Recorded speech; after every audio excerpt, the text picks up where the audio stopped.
Alright guys, warning. Warning, there isn't sim play here. I know it probably will upset you.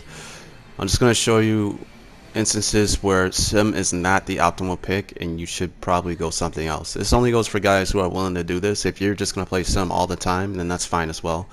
But if you want to expand your game and venture in other little areas, I want to give you some insight on when sim is not the optimal pick, and in this situation she wasn't.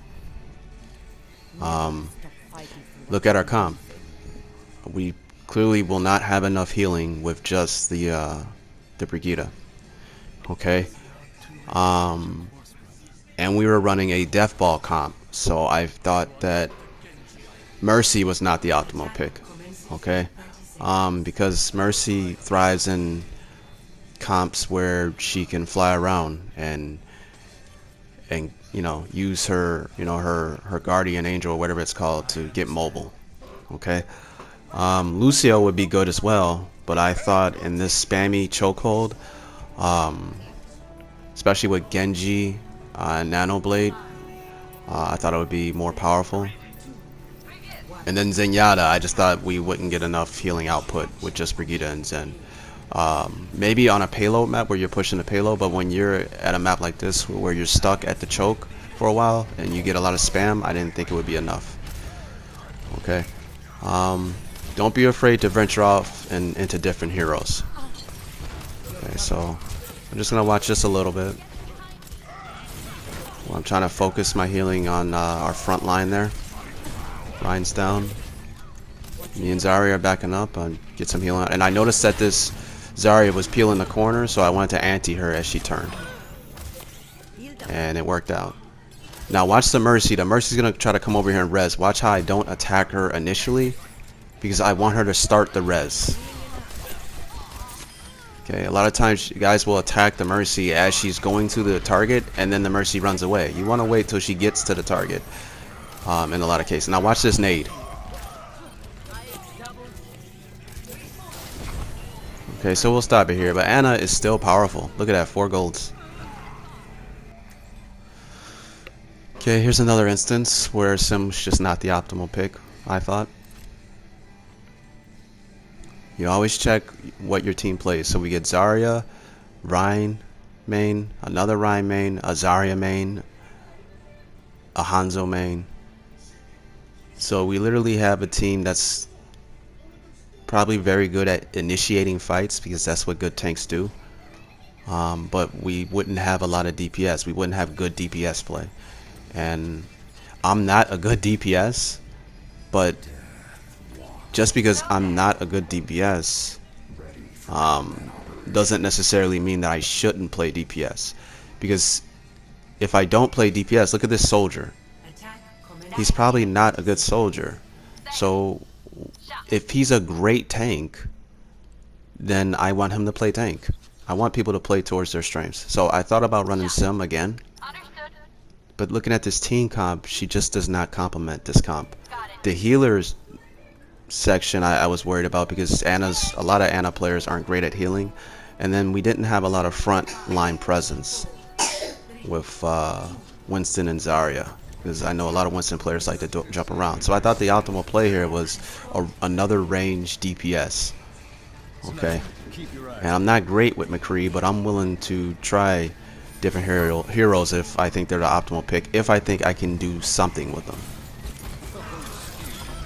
Okay, so we tag the Tracer and we take down the Rhine. Unload on the Mercy. And you see the Widow on the left side? Since my team is 5v1 on this Rhine, I thought it would be optimal for me to rotate around and try to at least challenge the Widow, so she can't just sit up there and snipe my guys.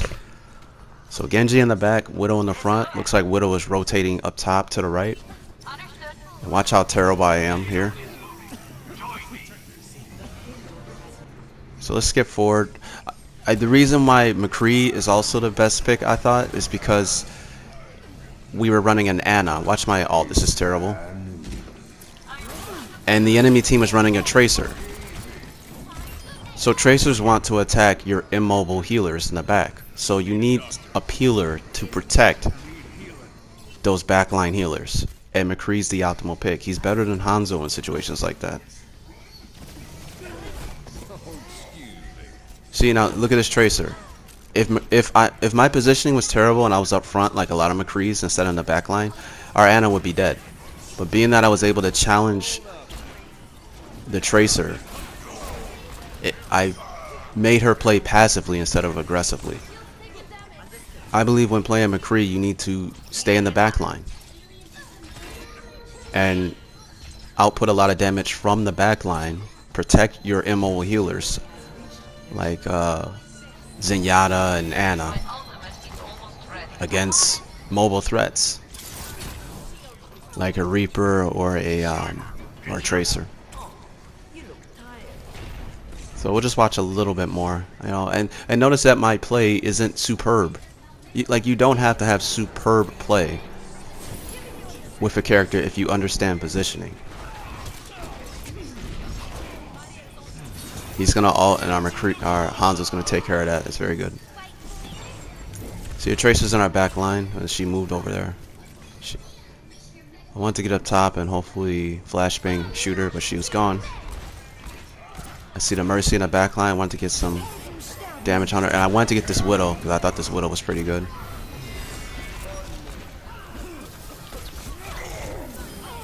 Got her. Stay back, stay back. Ryan's gone, so I thought ulting would be good here because they didn't have a shield to hide behind. Look how we're handling that backline Tracer just by our positioning alone. Okay, this game is all about positioning and complementing your team's strengths and cloaking your team's weaknesses. What's our healers' weaknesses? Well, their weaknesses, they're not immobile. I mean, they're not mobile enough to get away from backline attackers like Tracer, Reaper, and etc. So you need somebody who can peel and at least force them, those backline attackers, to play passive and not aggressive. Now look at that. You're a Sim main that got gold elims, gold objective kills, and you brought value to the team. Okay. Now this video is just to show you. Now I want you to understand something. If it's all about your hero pool, okay? Your hero pool is the heroes that you play. You understand? So if you have a person who only plays Zenyatta and Lucio and nobody else, and he's absolutely dreadful of everyone else, okay? And his team goes 2 healers up front, 2 tanks, and 1 DPS, and they're begging him to go DPS.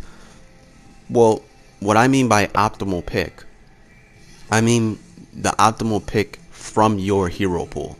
You understand? So with that Zenyatta and Lucio player, the optimal pick when they're asking him to go DPS because they feel that they need another DPS, they already have 2 healers. His optimal pick is Zenyatta. It's not a McCree, a soldier, or something like that. And the reason for that is since he's not very good at DPS at all. He doesn't play them at all. He'd be devaluing his team by going a pure DPS like McCree or soldier or something like that. He would actually provide more value from his perspective with a DPS healer like Zenyatta. Okay, and that's the problem with this game. Not the game, but with the people that play the game. Okay, so many times, like the enemy team will be running like a Widow, okay, and your team is running, you know, you have like a Pharah on your team who's an absolute monster who destroys, who kills everything, right? And then the enemy team, you know, changes to a Widow, and somebody will immediately shout, "Hey Pharah, you gotta change." They just swapped to Widow. To me, that is just, it's mind-boggling how mindless people are on this game. People operate like robots. Why does the Pharah need to change because they decided to swap to a Widow? Widows do not counter great Pharahs, okay? the actual correct answer to that is great widows counter great pharaohs. Okay, not it's not widows carry counter pharaohs, but great widows. Okay, so when someone goes widow on the opposing team, the pharaoh does not need to switch. Okay, and the reason for that is because we don't know if that's a great widow or not. Okay, um, for instance, like if you had like a Kefri on your team or a I don't know that Overwatch League player, the Great Widow, Pine. I don't know. I don't really pay too much attention to the Overwatch League or whatever. But just think about a Great Widow from Overwatch League, and they're running Widow on your team, and then the enemy team decides to counter that by going Genji, and let's say it's just some average platinum player Genji who's on somebody else's account. Who knows? Whatever. Why in the hell would you want your Kefri or your Overwatch League Widow to swap off because the opposing team, oh, they have Genji, you have to swap now? No, you don't have to swap. You have to swap when the opposing team's Genji is countering you. He has to counter you first. Picking him does not mean that he counters you, okay? The reason why I'm going through all this is because people are so bent out of shape on the visual, just the whole, okay, this guy's running this, so you have to run this. This guy's running this, so you have to run this. Oh, we have to run 2 tanks, 2 healers, and 2 DPS. No, you don't, okay? And if today's meta isn't a testament to that, then I don't know what is. You don't have to run 2-2-2 every rip. You have to run the composition that will give you the best chance to win. So your Zenyatta and your Lucio player who only plays those two characters, he will give you the best chance to win running Zenyatta or Lucio, regardless of whether or not you have 2 healers already, because that's what he plays. He's going to be absolutely awful on McCree, and then you're going to be blaming him throughout the game, and then it's going to get toxic, and it's just going to snowball down from there. It's a compound effect, and etc. So what I mean by the optimal pick, don't get me wrong, I mean by the players that you're willing to play, that you're actually pretty decent at. Okay, so I decided Ana was the best in the first situation because we needed healing. Just Brigitte wasn't enough. We were running a death ball comp, and Ana complements the death ball comp immensely because her nade gives, I think it's 100 healing with everybody in the area. Okay, so if we're all clumped up like death ball usually is, my nades are actually extremely beneficial for the team.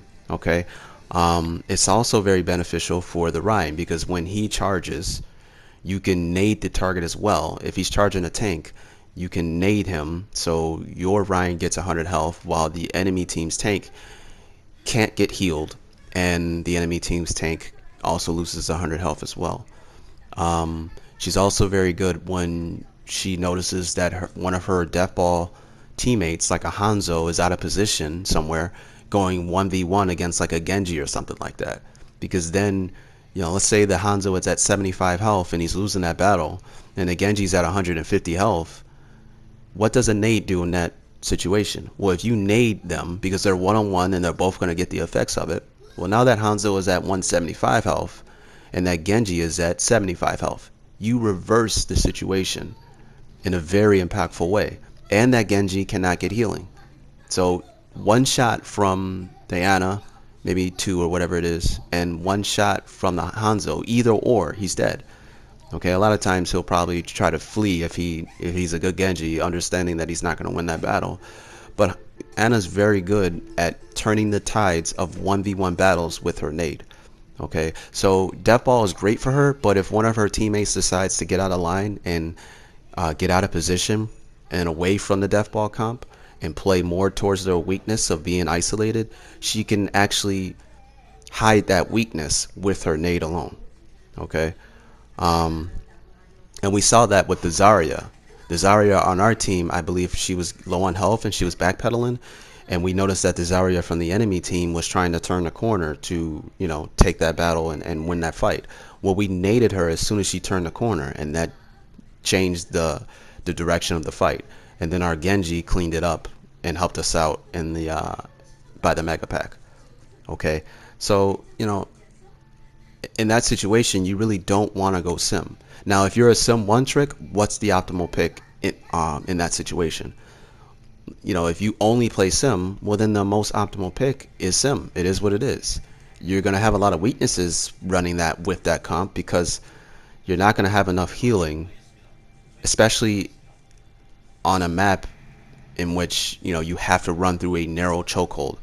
If they were to run like a Junkrat or something, and you were running, you know, Rein, Zarya, Brigitte, Hanzo, Sim, and I forgot what, and Genji, you would have massive problems with healing. You guys would die too quickly because there'd be just too much spam damage barreling down into the chokehold, and you wouldn't have enough healing output. Brigitte's just not enough. Okay, but if you only play Sim, then that's your optimal pick. If your play as Ana or your play as Zen is absolutely atrocious, then the optimal pick there wouldn't be those characters, regardless of whether or not they are the optimal pick in the hands of someone who does play those heroes. That's what I'm trying to get at here. Okay, so when you expand your hero pool, you can provide a lot more value to the team if you're able to identify the areas, the times in which those heroes are the optimal pick. Okay, now I don't play McCree, but I felt that in that situation, I thought that I'd be good enough to bring value to the team to help us win the game, and clearly I did. Okay, the reason why McCree is such a great pick there is also due to the map. Okay, I thought about running Reaper because I am a very good Reaper, but he's not very good against Brigitte defensive comps because of all the armor, and he has to get close, and that plays into Brigitte's hands. And then the map is designed in a way, it was Junkertown, so it's just way too wide open on the first point and the third point. It's just a little bit too open for Reaper to bring a massive amount of value. Okay, so I thought that I probably should have played a more ranged character to help out our Hanzo, because it's an open map and we're going to be playing it. I thought that we would end up playing against a Brigitte comp. Pretty sure I looked at the enemy team's character tendency picks, and I think I noticed a Brigitte. I don't remember, but I thought he would be the more optimal pick, him or Soldier or Hanzo, and we already had a Hanzo, and I thought that McCree would be great instead of a Soldier.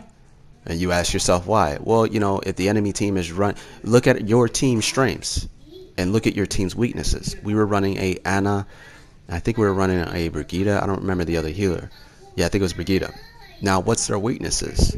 Well, their weaknesses, they don't have a lot of mobility. Okay, so they're susceptible to getting attacked in the back line by characters like, you know, Tracer, or maybe even I say good tracers. I always forget to say that. Very good tracers and etc. So you would need someone to help them out in that area, and McCree's the actual optimal pick there. He's better than Hanzo there. Okay, and that's if you play McCree right with your positioning. Too many times I see McCrees that are doing just the dumbest things. They're playing middle line or they're playing front line with their tanks. When your team has a Ana and a Zenyatta on your team, and the enemy team has a Tracer and a Genji, you should never be playing front line and middle line as McCree when you're playing against a team like that, because they're just going to dive on your healers, and your healers have no protection. You should actually be almost, you know, with Zenyatta and, you know, Brigitte or Ana in the back line, or Zenyatta or whatever, or even behind them. You should be almost behind your back line. Okay, and that's to protect them when your enemy team tracers is diving all over. Think about it this way, and also you don't have to kill the enemy team tracer to bring value. You know, we noticed that when we got the first point and the tracer was trying to do what she does. She was trying to get our Ana, but little did she know there was a McCree sitting in the back line as well, just getting damage on her. Okay, tracers hate damage, any type of damage, even trash damage, they hate it. So a lot of times if you just get just one shot, they will get out of there. Okay, now if you're by yourself and it's just McCree, she may decide to stay and get the kill on you.